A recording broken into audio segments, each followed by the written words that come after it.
झूठ मूठ का इंडिया गठबंधन से हम लोगों को इंसाफ दिला देंगे, हाउ कैन बी पॉसिबल। और ओबीसी के नीतीश जी, मुलायम जी, लालू जी, ये लोग देखते हैं, ये एससी तबके को खड़गे साहब और शैलजा जी वगैरह देखते हैं। कहीं जाकर इंडिया अलायंस का महत्व निकलता, लेकिन वो तो काम ही नहीं हुआ। 2024 में आपकी नज़र में कौन आदमी है जो प्राइम मिनिस्टर के फिट बैठता है? इनमें से एक भी ना है जो मतलब जो है ना फिट बैठे।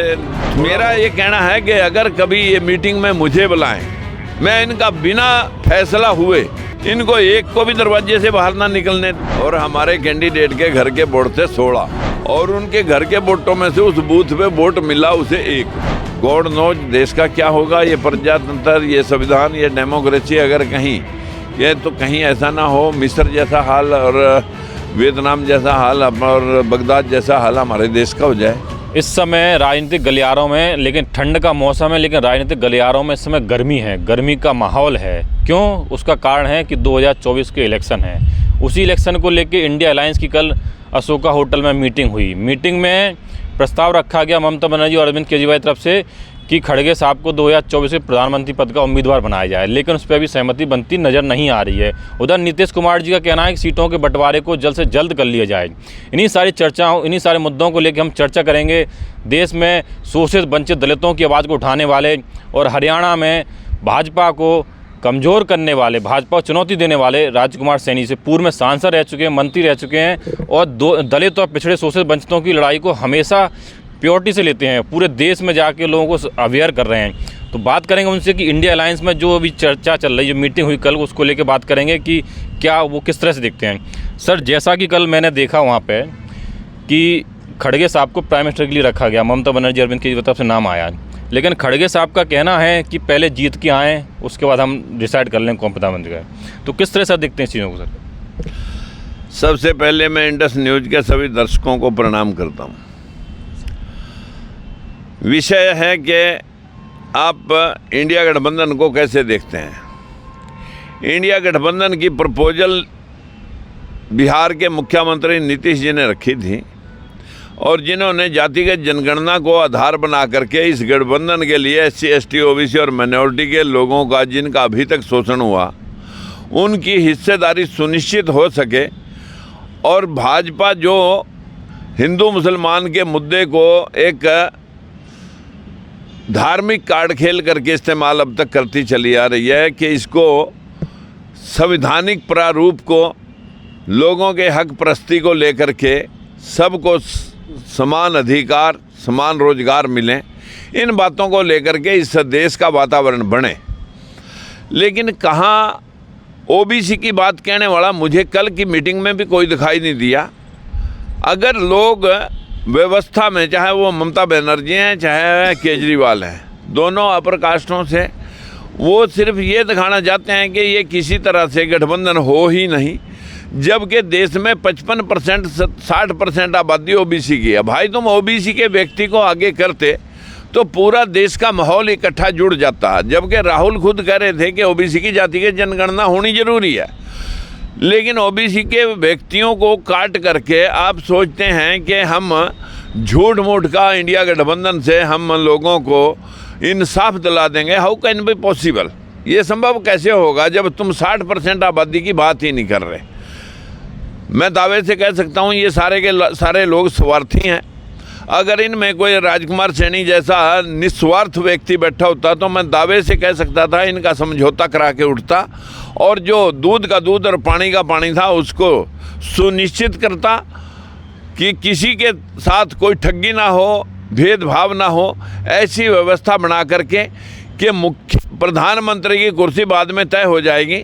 OBC की सीटों के लिए हमें किस किस स्टेट के अंदर किस किस नेता को आगे बढ़ाना है, उस नेता का नेतृत्व ऑल ओवर इंडिया करके वो एक संयोजक OBC का बनता, एक संयोजक SC का खड़गे साहब ऑलरेडी हैं ही हैं और नीतीश को OBC का संयोजक बना देते हैं। सारे देश के अंदर सभी राज्यों में OBC के लोग इनके साथ जुड़ते हैं और OBC के नीतीश जी, मुलायम जी, लालू जी, ये लोग देखते हैं और SC कास्ट को जो है ये SC तबके को खड़गे साहब और शैलजा जी वगैरह देखते हैं। इस प्रकार की व्यवस्था को सेटअप करके फिर कहीं जाकर इंडिया अलायंस का महत्व निकलता, लेकिन वो तो काम ही नहीं हुआ। लोग तो जो हैं अपने स्वार्थ सिद्धि में लगे हुए हैं। मेरा ये कहना है कि अगर कभी ये मीटिंग में मुझे बुलाएं, मैं इनका बिना फैसला हुए इनको एक को भी दरवाजे से बाहर ना निकलने दूं। भले इनका लेवल कितना, अगर ये मुख्यमंत्री प्रधानमंत्री बन गए, इसका मकसद ये हो गया कि ये आम लोगों की दिमाग से और आम लोगों के विचार से ज़्यादा सुपीरियर या ज़्यादा सेंसिटिव हो गए। नहीं, समाज सुधारक देश में बहुत हैं और हम सारा दिन सोशल रिफॉर्म्स के लिए काम कर रहे हैं, सबकी बहबूदी के लिए काम कर रहे हैं। अगर ये कभी मुझे दोबारा से याद करेंगे तो हम इनका फैसला करवा देंगे।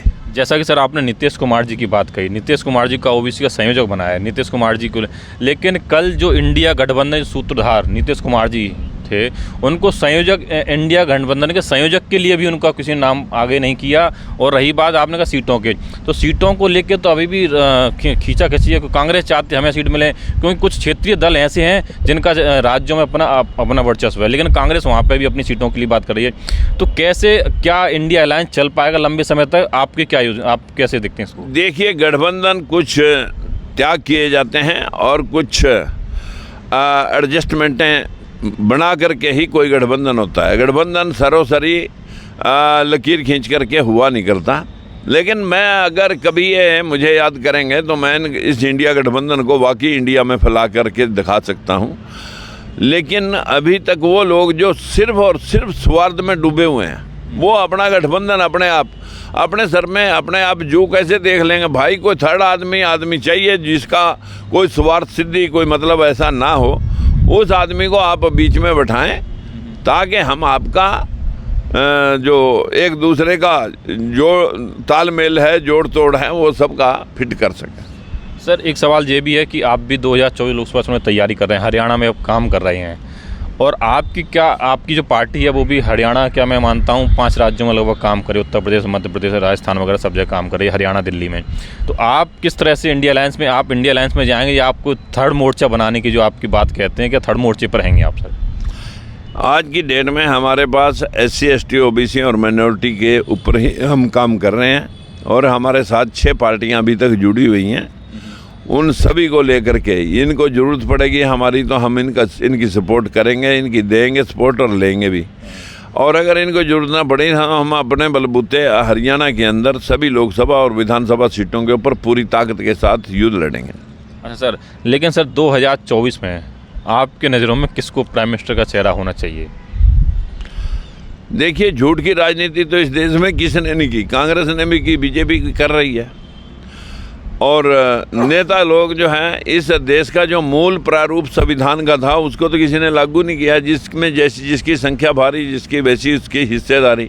इसी प्रावधान के ऊपर देश के अंदर काम होना चाहिए था, वो तो किसी ने मुद्दा ही नहीं उठाया। अंधे बंटे रेवड़ियाँ दें पपड़ों को। ये लोग तो सिर्फ जिसके हाथ में डोर आ जाती है वो बस एक दूसरे को नीचा दिखा करके उसे मसलने पर लग जाता है कि कल को ये मेरे बराबर ना खड़ा हो सके। बस यही सारी पार्टियां कर रही हैं। इस पार्टी को डैमेज करना है और अपनी पार्टी का डैमेज कंट्रोल करना है। बस एक को डैमेज और एक डैमेज कंट्रोल, बस इसी के ऊपर राजनीति चल रही है। देश के आम नागरिक के प्रति कोई जिम्मेवारी किसी की नहीं है। इस देश में अगर पहले गरीब थे तो वो 33% यानी 1/3 गरीब थे।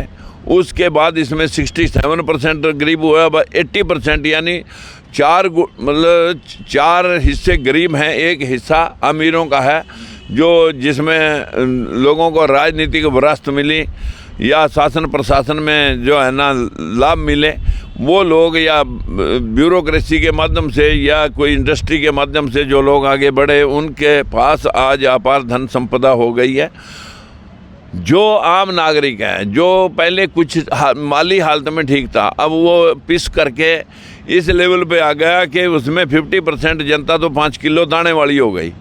और उस गरीबों में से 50% वो लोग हैं ना तो वो नीचे जा सकते हैं ना ऊपर जा सकते हैं।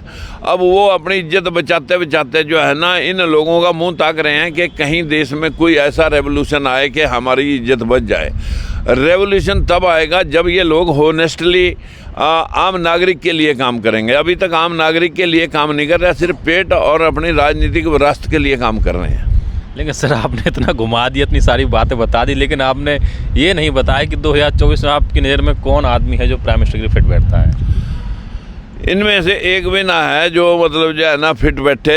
थोड़ा बहुत अगर हम मान सकते हैं तो नीतीश कुमार ही एक ऐसे व्यक्ति हैं जिसके ऊपर अभी तक 20 साल की राजनीति जो उन्होंने प्राइम चीफ मिनिस्टर रहते हुए कि कोई बीजेपी आरोप नहीं लगा सकी।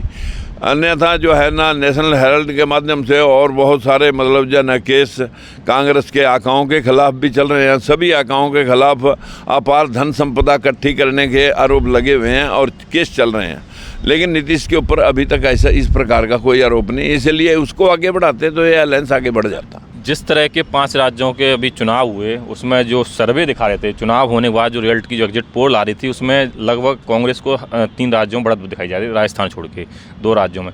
लेकिन हुआ क्या कि वहाँ पे देखा जाए तो उल्टा हो गया, सर्वे उल्टे हो गया बिल्कुल।